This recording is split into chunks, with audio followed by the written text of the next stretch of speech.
Hello, and today we're going to talk about leopard gecko care. First, I want to talk about where you get your leopard gecko.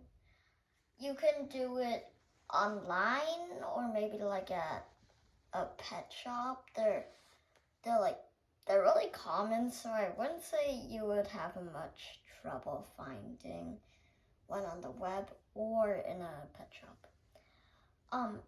I got Kevin from a place called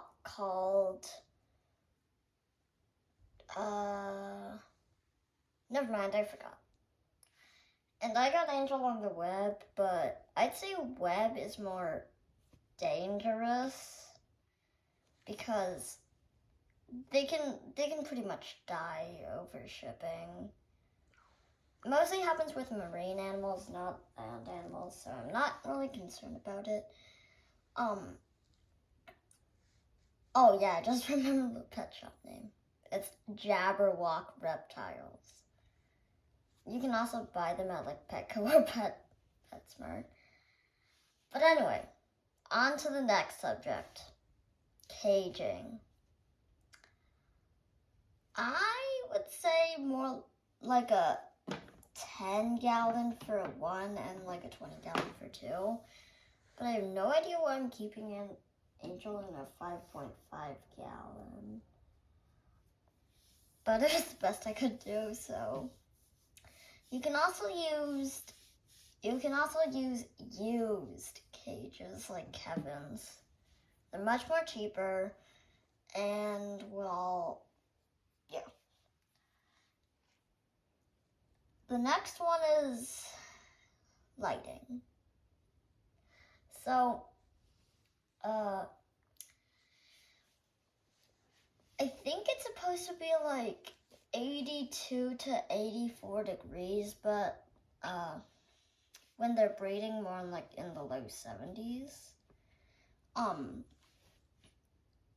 You can do the light by doing like a heat lamp or an under tank heater.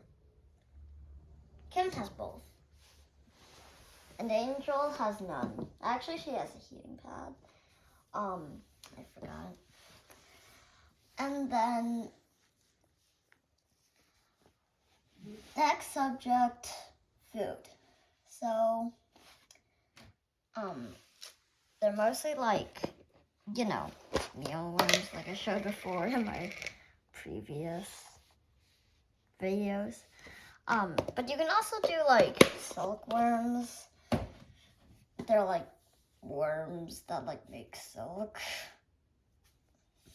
And you can also feed them like crickets. I've gave them crickets before. Kevin doesn't really like them. Angel pretty much likes them. But you can also do like black soldier fly larvae, which is like, it's like a larvae. I forgot.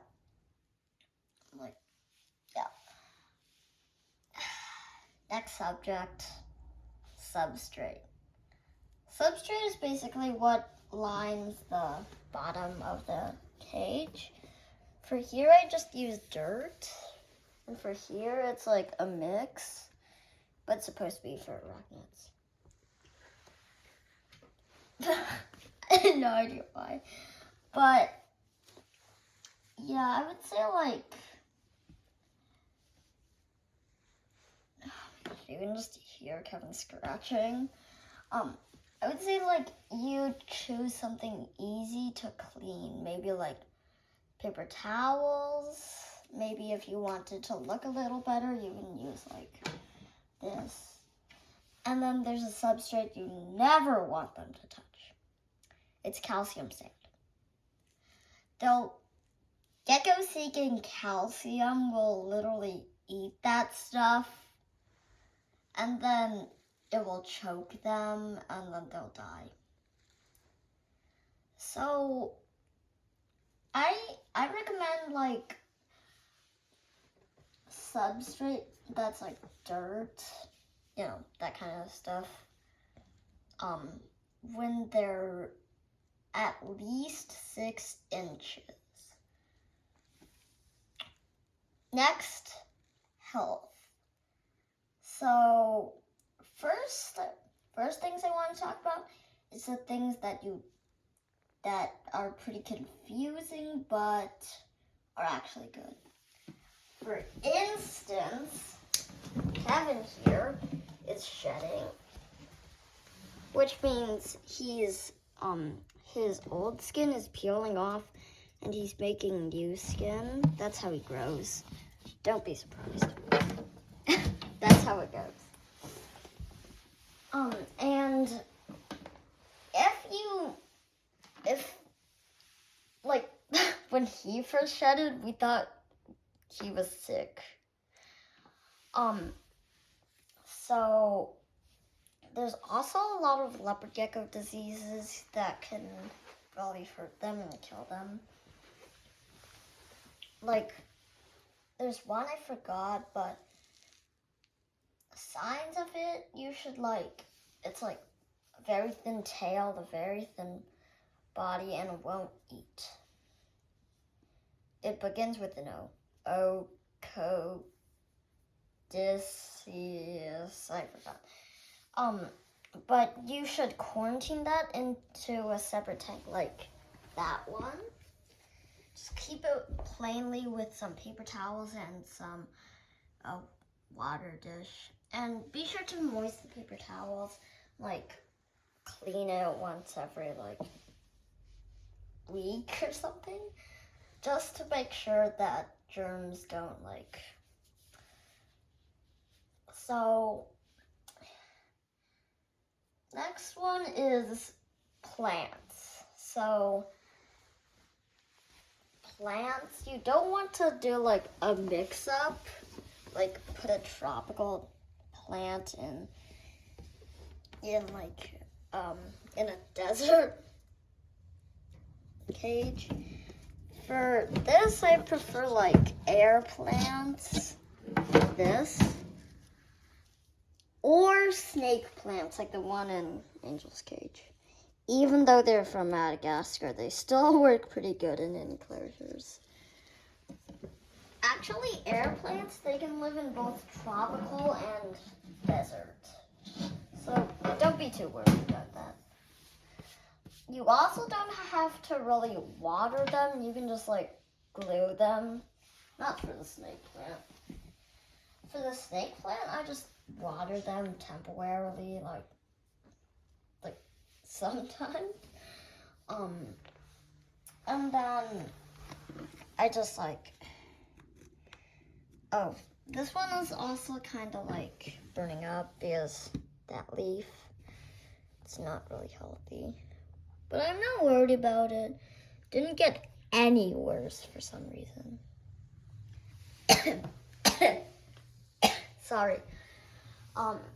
Next subject is what you put in the enclosure.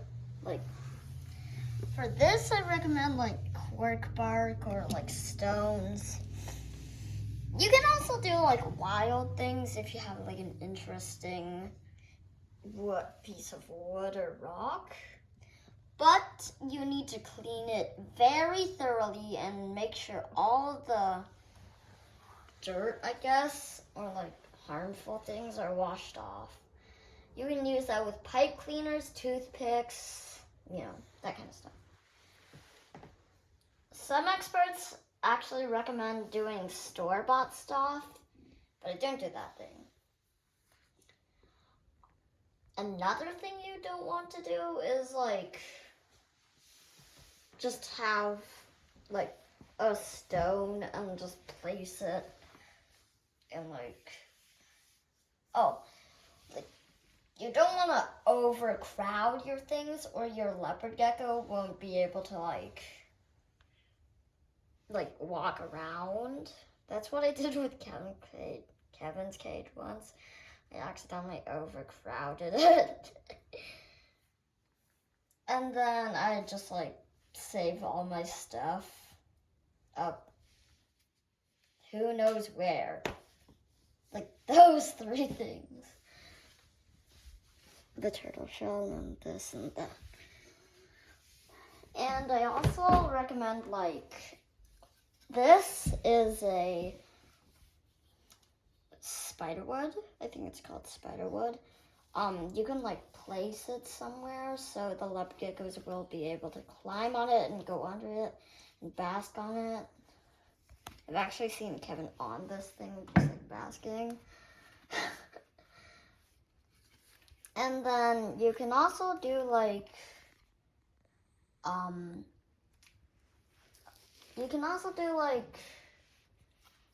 this is sort of like the plants, but you can do pieces of